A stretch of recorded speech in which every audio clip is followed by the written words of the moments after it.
In this video, I'm going to teach you how to connect wired controller to Xbox One. It's a very easy process, so make sure to follow along. Using a wired controller on your Xbox One is an extremely simple process. You will be able to connect one or various additional controllers to the same Xbox One console, allowing you to play alone or split screen with various different other players. So all that you have to do is plug one end of the cable of your controller into the port on the actual console. So the connection of your controller might differ, but all that you have to do is plug it into any of the available ports on your console. So you will be able to grab your controller, and regardless of the connection, micro USB, USB-A, and so on, there will be a port dedicated that you can connect the controller into.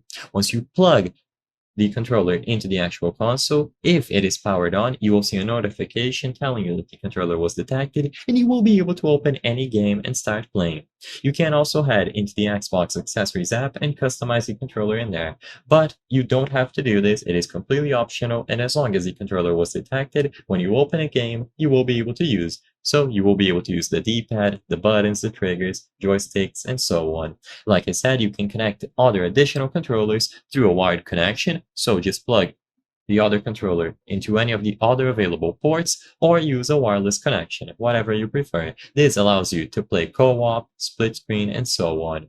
If the controller does not get detected, first try a different port on the console. If it still does not work, restart the console, and if it still is giving you trouble, then sadly, it could mean that the controller is faulty or dead, and in that case, you just have to try a different controller until it works.